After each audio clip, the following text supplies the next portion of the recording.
Hi guys, welcome back to education concepts. In case మీకు banking sector జాబ్స్పై interest అయితే ఉండి degree అయితే పూర్తి చేస్తుంటే మీరు చేయాల్సిన ఫస్ట్ పని ఏంటంటే వీడియోని అయితే ఎక్కడ కూడా స్కిప్ చేయకుండా ఎండింగ్ వరకు చూసి ఈ జాబ్ నోటిఫికేషన్ సంబంధించిన డీటెయిల్స్ అన్ని కూడా క్లియర్గా తెలుసుకోవాల్సి అయితే ఉంటుంది. ఎందుకంటే మనకి రీసెంట్గానే మనకి బ్యాంకింగ్ సెక్టర్కి సంబంధించినటువంటి ఐడిబిఐ బ్యాంక్ నుంచి ఎగ్జిక్యూటివ్కి సంబంధించినటువంటి ఒక 1000 పోస్టులకి నోటిఫికేషన్ రావడం అయితే జరిగింది. సో ఇప్పుడు ఏం చేద్దామంటే మనం ఈ జాబ్ నోటిఫికేషన్ సంబంధించినటువంటి వివరాలు ఏవైతే ఉంటాయో ఈ పోస్టులకు అప్లై చేయడానికి ఎటువంటి ఎడ్యుకేషన్ క్వాలిఫికేషన్స్ ఉండాలి, ఏజ్ లిమిట్స్ ఏంటి, సెలక్షన్ ప్రాసెస్ ఏంటి, అప్లై ఎలా చేయాలి, ఆన్లైన్లో చేయాలా, ఆఫ్లైన్లో చేయాలా, అండ్ ఇంపార్టెంట్ డేట్స్ ఏంటి, ఇటువంటి డీటెయిల్స్ అన్నీ కూడా స్టెప్ బై స్టెప్ క్లియర్లీ ఈ వీడియోలో తెలుసుకుందాం. సో ఇప్పుడు మీరు చేయాల్సిన పని ఏంటంటే ముందుగా చెప్తున్నట్టు వీడియోని ఎక్కడ కూడా స్కిప్ చేయకుండా ఎండింగ్ వరకు చూసి నోటిఫికేషన్ సంబంధించిన డీటెయిల్స్ అన్ని కూడా క్లియర్గా తెలుసుకోవాలి. ఒకవేళ ఏదైనా డౌట్ ఉందనిపిస్తే మీ డౌట్ని కామెంట్ సెక్షన్లో కామెంట్ చేస్తే వీలైనంత వరకు వాటిని నేను క్లారిఫై అయితే చేస్తాను. ఇక ఆలస్యం చేయకుండా మనం జాబ్ నోటిఫికేషన్ మెయిన్ డీటెయిల్స్లోకి వెళ్దాం. అయితే అందుకన్నా ముందు నాది ఒక చిన్న రిక్వెస్ట్ ఫ్రెండ్స్, నా ఎక్స్ప్లెనేషన్ కనుక ఇన్ కేస్ మీకు నచ్చినట్లయితే వీడియోని పూర్తిగా చూసిన తర్వాత లైక్ చేసి సపోర్ట్ చేయడంతో పాటు పక్కన వచ్చే షేర్ బటన్ క్లిక్ చేసి ఇన్ఫర్మేషన్ వీలైతే మీ ఫ్రెండ్స్తో కూడా షేర్ చేయడానికి ప్రయత్నించండి. ఇక మనం ల్యాగ్ చేయకుండా నోటిఫికేషన్ సంబంధించిన డీటెయిల్స్ని స్టెప్ బై స్టెప్ క్లియర్లీ చెక్ చేద్దాం. సో ఫ్రెండ్స్, ముందుగా మీకు నేను చెప్పినట్లు ఈ జాబ్ నోటిఫికేషన్ మనకి ఐడిబిఐ బ్యాంక్ నుంచి రావడం అనేది జరిగింది. ఇక్కడ మీరు వివరాలు అనేది చూసుకోవచ్చు. అండ్ ఆల్సో ఇప్పుడు ఈ ఐడిబిఐ బ్యాంక్ రిక్రూట్మెంట్లో చూసుకున్నట్లయితే ప్రజెంట్ మనకి ఎగ్జిక్యూటివ్కి సంబంధించినటువంటి వేకెన్సీస్ అయితే ఖాళీగా ఉన్నాయి. వీటిని రిక్రూట్ చేయడానికి ఈ నోటిఫికేషన్ రిలీజ్ చేశారని మెన్షన్ చేశారు. అయితే ఇక్కడ మీరు ఏదైతే పీడిఎఫ్ చూస్తున్నారో ఈ డీటెయిల్స్ ఇక్కడ మీరు కాంట్రాక్ట్ అనే ఒక పాయింట్ని చూసి ఉండొచ్చు. ఫ్రెండ్స్, ఇది కాంట్రాక్ట్ అనే పాయింట్ మీకు కనపడి ఇవి కాంట్రాక్ట్ జాబ్స్ అని చెప్పి నెగ్లెక్ట్ చేయొద్దు. ఇవి పర్మనెంట్ అయ్యే అవకాశాలు ఉన్నాయి. వీటికి సంబంధించిన ప్రాపర్ ఇన్ఫర్మేషన్ కూడా ఈ వీడియోలోనే మీకు అయితే షేర్ అయితే చేస్తాను. ఇక ఇప్పుడు మనం ఈ పోస్ట్ వివరాల్లోకి వెళ్దాం.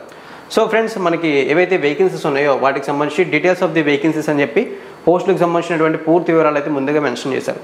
ఆ వివరాలను ఒకసారి మనకి చూసుకున్నట్లయితే నెంబర్ ఆఫ్ వేకెన్సీస్లో ఈ జాబ్ నోటిఫికేషన్లో మనకి ఎగ్జిక్యూటివ్ కేటగిరీకి సంబంధించి ఐడిబిఐ బ్యాంక్ నుంచి 1000 పోస్టులకి అంటే 1000 వేకెన్సీస్కి నోటిఫికేషన్ రిలీజ్ చేశారు. ఇక్కడ వివరాలు చూడొచ్చు.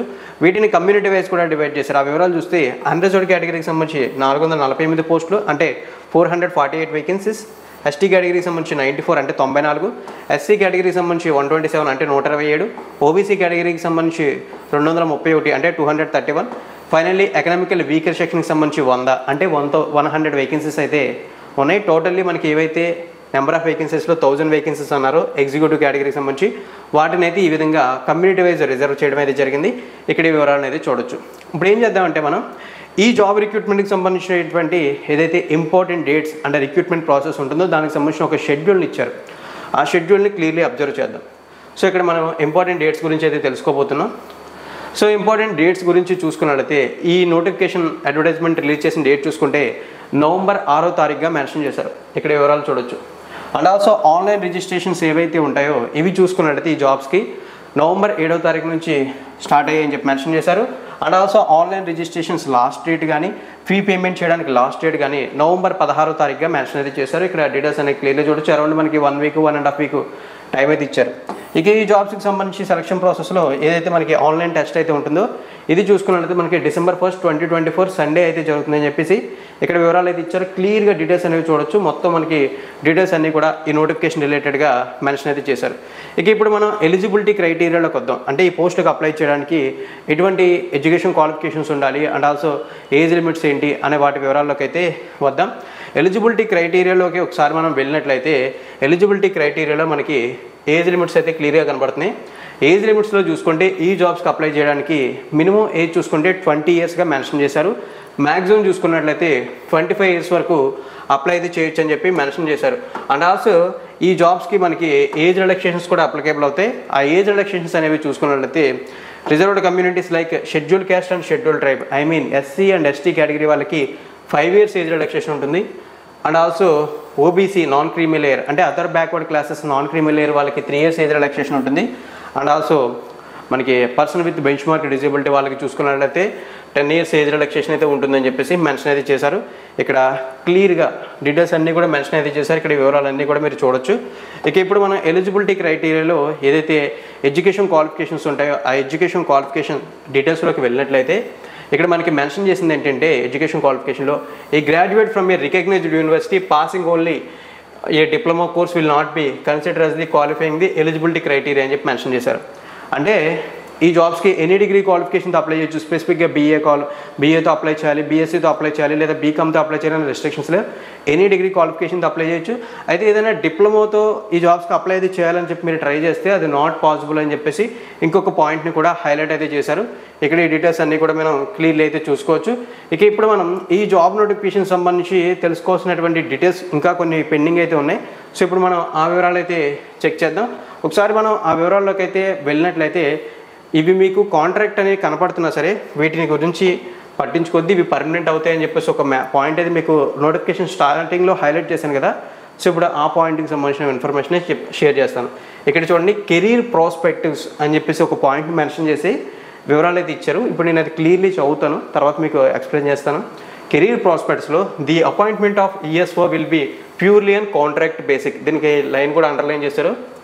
The contract would be initially for a period of 1 year. అంటే ఇనిషియల్గా ఒక 1 year అయితే ఈ కాంట్రాక్ట్ పీరియడ్ అయితే ఉంటుంది. తర్వాత చూసుకుంటే రివైడెడ్ of the extension of year to year basic the future period of 1 year subject to the satisfaction performance completion of the assigned mandatory ఈ సర్టిఫికేషన్ అవైలబిలిటీ వేకెన్సీస్. సో ఇక్కడ మనకి మెన్షన్ చేసింది ఏంటంటే ఇనీషియల్లీ ఒక 1 year అయితే మనకి కాంట్రాక్ట్ పీరియడ్ ఉంటుంది. తర్వాత మనం వర్క్ చేసిన విధానం తర్వాత రిక్వైర్మెంట్ని బేస్ చేసుకుని ఇంకొక 1 year వరకు కాంట్రాక్ట్ పీరియడ్ అనేది ఎక్స్టెండ్ చేయడం అయితే జరుగుతుందని చెప్పారు. తర్వాత చూసుకున్నట్లయితే మనకి మెన్షన్ చేసింది ఏంటంటే vacancies and any other criteria the bank may be decide to time as per the extend bank norms subject to the amendment from the time to time on successful completion of the period of 2 years of contractual services appointed shall be become eligible to appointment as a junior assistant JAM manager grade O in the through selection process would be conducted by the bank. అంటే ఇప్పుడు దీని అర్థం ఏంటంటే ఈ 2 years ఏదైతే first of all initially 1 year contract period ఉండి తర్వాత ఆ 1 yearని ఎక్స్టెండ్ చేస్తారు కదా మన పర్ఫార్మెన్స్ అనేది బేస్ చేసుకుని. ఆ 1 year కూడా కంప్లీట్ చేసిన తర్వాత 2 years కంప్లీట్ చేసిన తర్వాత మనకి జూనియర్ అసిస్టెంట్ మేనేజర్గా పోస్టింగ్ అనేది ఈ బ్యాంకింగ్ సెక్టార్లో ఇవ్వడం అయితే జరుగుతుంది. అప్పుడు ఉన్న వేకెన్సీస్ని బేస్ చేసుకుని and also just 2 years of contract period complete అవగానే జూనియర్ అసిస్టెంట్ మేనేజర్కి ఇవ్వరు. అప్పుడు కూడా ఒక టెస్ట్ అనేది కండక్ట్ చేస్తారు. ఆ టెస్ట్లో కనుక బెస్ట్ పర్ఫార్మెన్స్ మీరు ఇవ్వగలిగితే మీకు ఈ జూనియర్ అసిస్టెంట్ మేనేజర్ జాబ్ అయితే రావడం జరుగుతుంది. అయితే ఆ జాబ్ అనేది మీకు పర్మనెంట్ జాబ్. ఆ విషయం అయితే గుర్తుంచుకోండి. దీన్ని మనం ఎలా మాట్లాడుకోవచ్చు అంటే ఇనిషియల్గా మనం ఏదైనా గవర్నమెంట్ సెక్టర్ జాబ్లో చూసుకుంటే ఒక 2 years ప్రొబేషనరీ ఉంటుంది కూడా, దీన్ని కూడా మనం ప్రొబేషనరీ అనుకోవచ్చు. బట్ ఇక్కడ కాంట్రాక్ట్ పీరియడ్ తర్వాత మనకు ఒక టెస్ట్ ఉంటుంది. రెగ్యులర్ గవర్నమెంట్ జాబ్స్లో చూసుకుంటే 2 year ప్రొబేషనరీ అయిన తర్వాత నార్మల్గానే కంటిన్యూ అవుతాం. బట్ ఇక్కడ కాంట్రాక్ట్ పీరియడ్ అయిన తర్వాత ఒక చిన్న టెస్ట్ ఉంటుంది. ఆ టెస్ట్ కంప్లీట్ చేసి మన జాబ్లో పర్మనెంట్ అయితే అవ్వాల్సి ఉంటుంది. ఒకవేళ ఈ 2 years ఆఫ్ పీరియడ్ మీరు కంప్లీట్ అయితే చేసి junior assistant manager grade O కేటగిరీలో కనుక జాబ్ గెట్ చేస్తే మీకు వచ్చేటటువంటి శాలరీ చూసుకుంటే 6.14 lakhs to 6.50 అంటే 6 లక్షల నుంచి 6,50,000 వరకు పర్ యానం మీకు శాలరీ అనేది రావడం అయితే జరుగుతుంది. క్లాస్ ఏ సిటీలో ఉంటే అంటే అప్రాక్సిమేట్లీ చూసుకుంటే ప్రతి నెల ఒక 50,000 రూపాయల వరకు శాలరీ అనేది రావడం జరుగుతుంది. అయితే ఇప్పుడు ఇంకొక డౌట్ అయితే మీకు వచ్చేసి ఉండొచ్చు.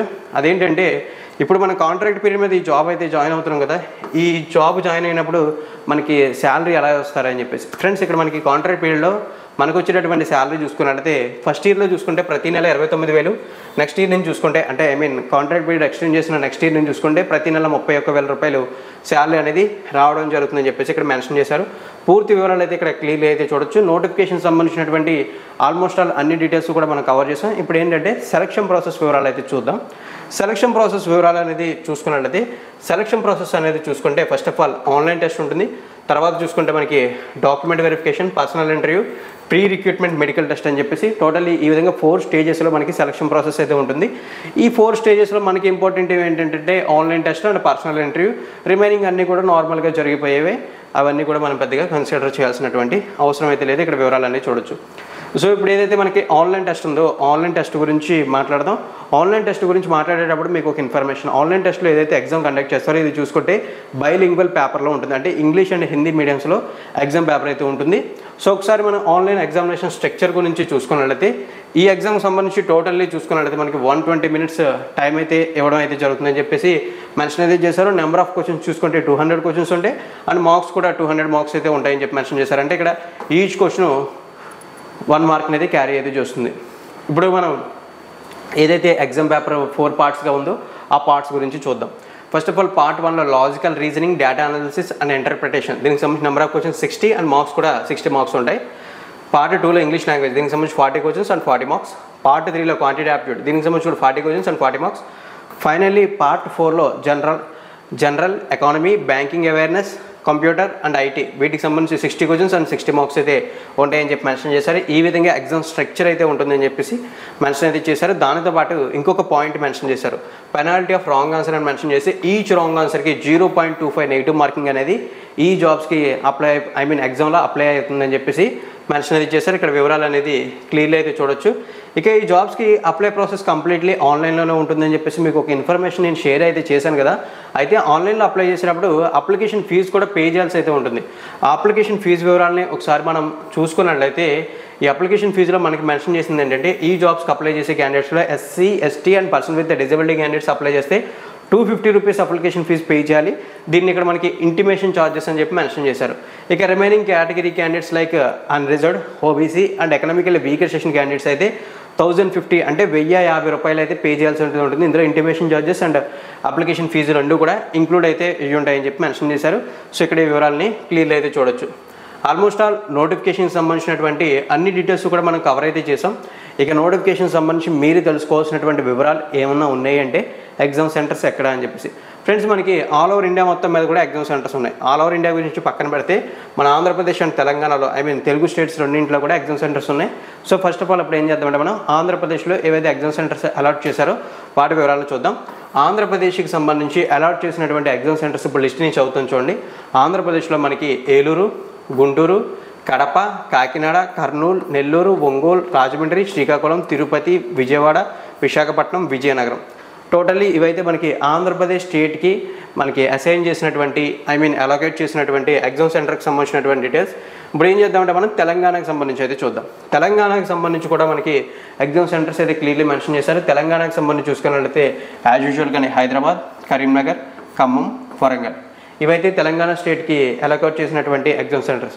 సో ఫ్రెండ్స్, ఇన్ కేస్ మీరు బ్యాంకింగ్ సెక్టర్ జాబ్స్పై ఇంట్రెస్ట్ అయితే ఉన్నట్లయితే ఈ జాబ్స్కి అయితే ట్రై అయితే చేయండి. ఇవి ఇనిషియల్గా కాంట్రాక్ట్ పీరియడ్ అనేది కనబడుతుంది అనే పాయింట్ని చూసి మీరైతే వీటిని నెగ్లెక్ట్ అయితే చేయొద్దు. మీకు చెప్పాను కదా, తర్వాత మీకు పర్మనెంట్ అయ్యే అవకాశాలు కూడా క్లియర్లీ కనబడుతున్నాయని చెప్పేసి.